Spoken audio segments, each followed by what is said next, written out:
Okay, we're going to be doing graphs of linear equations notes, and it says table notes here on your page. You have actually already done graphing of linear equations using a table. This is the first method for graphing, and we did it in our functions unit. But we're going to be adding on some more details with this. So it'll be a little review and a little new. The first thing is our vocabulary here, a linear equation. Well, a linear equation is an equation whose graph is a line. So on your paper, it would make a nice straight line. So we are going to graph this very first equation here, and you will see that there is a fraction in this equation. It's 1/3 of x. Well, I want to talk about what multiplying by a third is, first of all. So multiplying by 1/3, like 1/3 times 6, how would we multiply a fraction times a whole number? We would do 6 over 1, which gets us to 6 over 3, and 6/3 is 2. So multiplying by a third is the same as dividing by 3. See right there, you have it, 6 divided by 3. 6 divided by 3 is 2. So when you're using fractions, it's important to think of multiplying by a third. Ooh, that's kind of hard to think of, but hey, since there's a 1 on top, we can consider it dividing by 3. So they did our table of values right here, and for every x value, they divided by 3 and then subtracted 1, and they did all of this work already for us. Here's the table of values. So -6 divided by 3 is -2. -2 minus 1 is the same as -2 plus -1. -2 plus -1 is -3. So that's how they're doing that approach. So in number 2, they want us to write these as ordered pairs. Ordered pairs, remember, go in the form of x comma y. So that would mean -6, -3, -3, -2, 0, -1, 3, 0, and 6, 1. We've written them as ordered pairs, and in then part 3, they want us to graph it. So remember, this is my x-axis, this is my y-axis, and we're going to plot the points by doing x and then y. So negative in the x direction is to the left, 3, -3, and the y is down. So there's my first point. My second point is -3, -2, 0, -1. Go ahead and you can pause it if I'm going too fast. 3, 0. Oops, I got that one in the wrong spot. 3, 0, and 6, 1. Okay. All right, so I'm going to use another color here since I wanted to plot the points in the wrong spot on a couple of them. In orange are my correct points. There they are. So then I'm going to use my ruler here, and I'm going to draw a straight line. If there were any bumps in my line or curves or turns, I would know that I have a mistake. And I always put arrows going on in both directions because remember, this line represents all of the solutions for my linear equation, and there's infinitely many. All right, I'm also going to describe this line. So first of all, I'm going to say if this line is steep or not steep. The baseline for steepness is a 45-degree angle. So here's a 45-degree angle. Is this steeper or not as steep? It's not as steep. So this is a not steep line. Okay, and does it go up or down? It goes up because I look at it from left to right like I'm reading a book. This would be an incline. Somebody would have to be riding up a hill there. So it's up, and where does it cross the y-axis? The y-intercept is at 0, -1. Those are my 3 describing words. Now take a look at the equation. The equation is y equals 1/3 x plus -1. Do you notice anything about steep, or not steep, sorry, up or 0, -1? Does it match anything in the equation? Just some questions there. We're going to talk about that more later. Okay, so your next page, we're going to do some practice. We're graphing using a table. So our table, we are going to do 4 columns. Our first column is our x column. Our second column is the work column, and in this situation, y is equal to x minus 7. Our third column is our y, and our fourth column is the xy column. So I can pick any values I'd like for x. So I'm going to pick 4 values, starting with -1 and just going up by 1. You're allowed to pick anything you want, but it does have to make sure that it fits on the graph paper. If you pick one that doesn't fit on the graph paper, pick another number. Now, also, some of you don't really like -7. You prefer plus a negative, so you can make that change as well. So we have -1 plus -7, which equals -8. So my first ordered pair is -1, -8.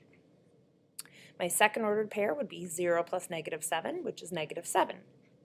0, -7. 1 plus -7 is -6.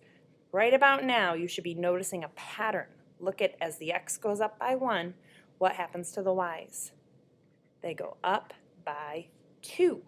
Yes, they're going up because the negative value is getting smaller, or bigger. I mean, it's getting closer to 0. The absolute value is getting smaller.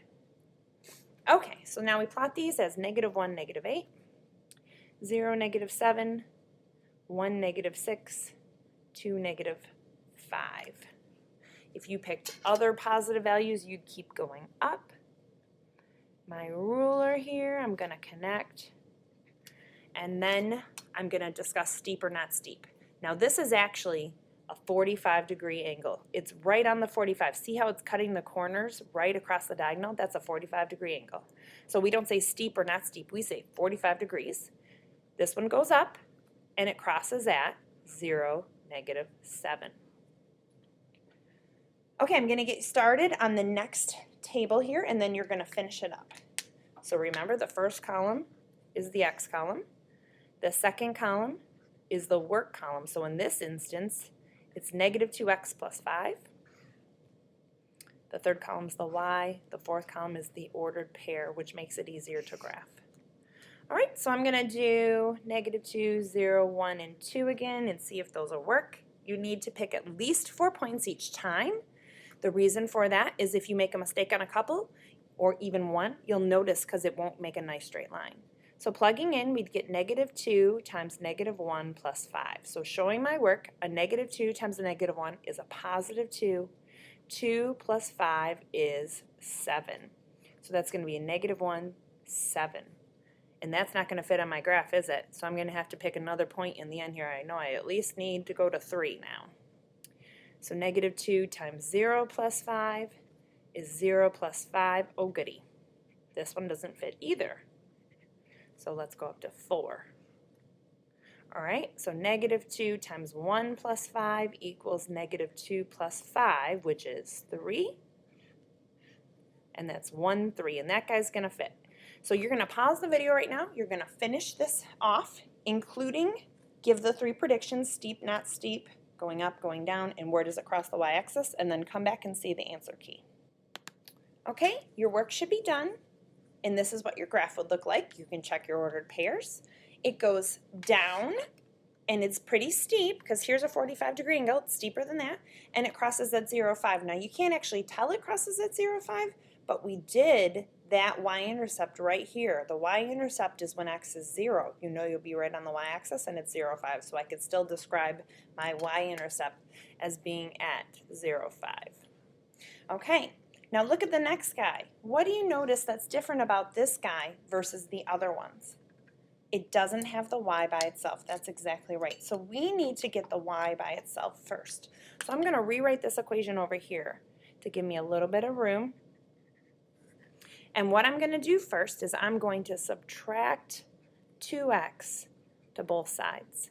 If I get rid of the 2x, then the y is by itself. Now 3 and -2x, are they like terms? No, they are not. So I'm going to rewrite it just like this. I can't put x's with the 3's. It's like apples and oranges, they don't go together. Okay, now what you're going to do is you're going to make your 4 columns. You're going to go ahead and do your work, and then come back and see if you agree with me. And if we pick different ordered pairs, different x values, it's okay. Your graph still will turn out if you do your math correctly. Okay, welcome back. Here's what you should have. You should have a nice steep line. Remember, here's my 45-degree angle. So this is steep. It's going downhill from left to right. and it crosses the y-axis at 0, 3. That's my y-intercept, okay?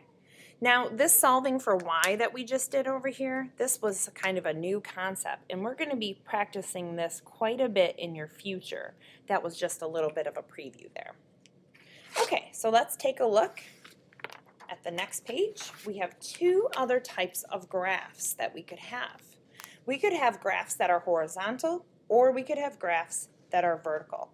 So, in this box up here, it says the graph of x equals a, and they're just saying some number a. It could be 5, 7, 20, but if x equals a number, it's going to be a vertical line. That means up and down. And if it's y equals and then just some number, 7, 23, -4, then that's going to be a horizontal line.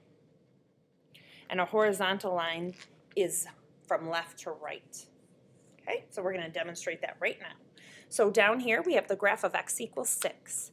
As soon as you know it's x equals a number, you know it's going to be a vertical line, and I'm going to show you why. Where on this graph is x equal to 6?